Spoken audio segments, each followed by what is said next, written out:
j'aimerais parler ces états généraux de l'USAS de 2018.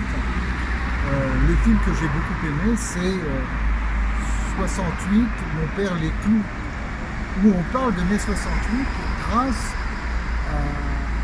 à la visite du magasin de M. Bejaoui, qui a vécu quand même mai 68 de long en large et qui a juré, finalement, tenter de changer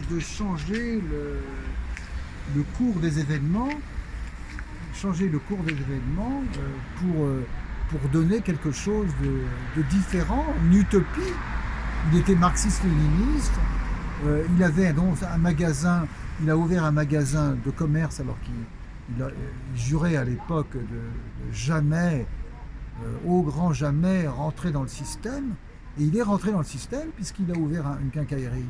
Mais ce qui est intéressant dans ce film, c'est non pas cette contradiction, c'est surtout le fait que son fils, grâce à ce film, a pu obtenir quelques réponses à des questions cruciales. Mais papa, ça consistait en quoi à faire la révolution? Ça consistait en quoi, finalement, à finalement émettre des théories très profondes sur la société. Que va devenir la société? Est-ce qu'on peut la changer? La société de l'utopie. Ce magasin va fermer ses portes et dans quelques temps, et puis il va fermer ses portes, il ferme ses portes déjà pratiquement, et avec lui tout un ensemble de rêves s'évapore, puisque dans ce magasin beaucoup de témoins étaient venus pour témoigner sur mai 68, sur les accointances avec le père, les rapports qu'il y a eu, très amicaux.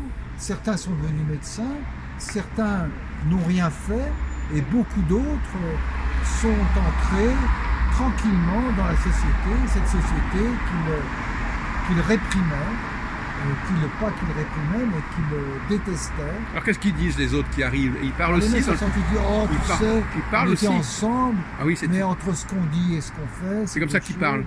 Alors ils parlaient beaucoup de politique, ils disaient oui, mais on a quand même remué, bouleversé un peu la société dans laquelle elle était. C'était une société uniquement de gens qui avaient pratiquement par le sang.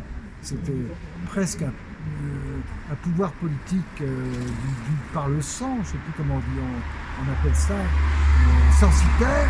Héréditaire même. Ouais, censitaire, on disait. Le pouvoir censitaire, c'est-à-dire c'est un pouvoir uniquement basé sur le pouvoir des parents, les impôts, de la famille et de tous ces gens qui se connaissent entre eux. Et il n'y a pas moyen de faire une place aux jeunes qui vont arriver. Alors là, de ce point de vue-là, il y a eu quand même un petit peu de changement. Mais on est toujours resté dans une société bourgeoise, comme l'était la société bourgeoise de la Révolution. On sait bien que Danton était un bourgeois, c'était pas un homme du peuple. Et toi-même, mais grâce aux bourgeois, il y a pu y avoir quand même le tiers-état qui a pu rentrer dans le pouvoir.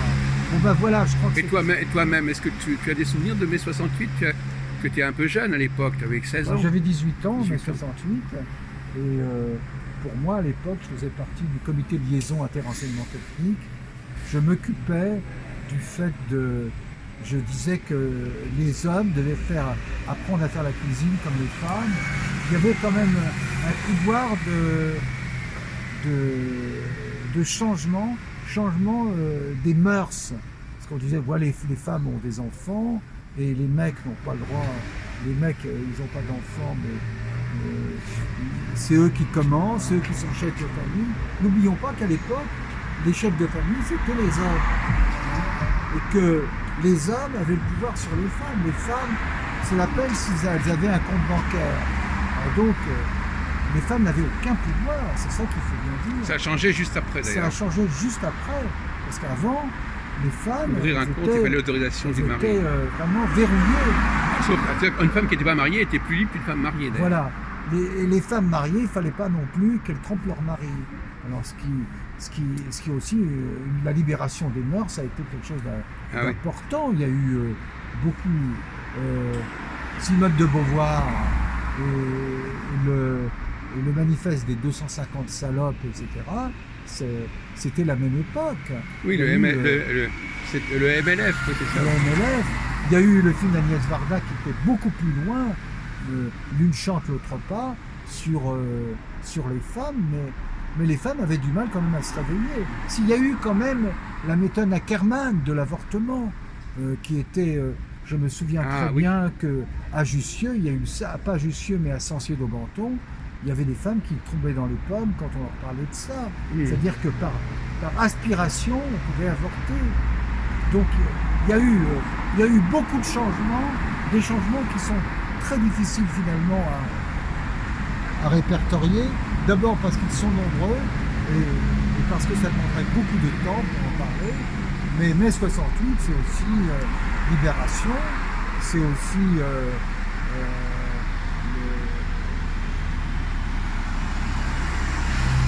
Geoffrin, c'est comme s'appelle celui Geoffrin qui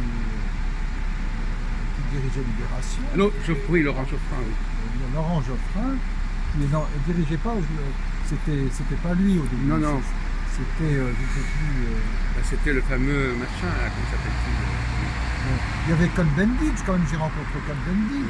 J'ai rencontré des tas de personnes pendant mai 68.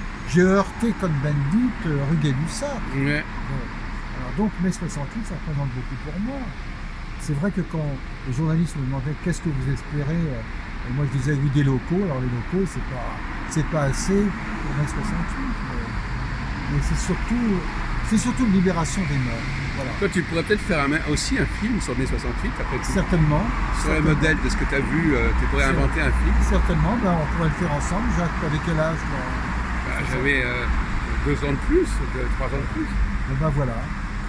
Donc, je pense que c'est pour ça que ce film de Samuel Bejaoui, je le trouve absolument admirable. Un très beau film, un très beau documentaire. Voilà, merci.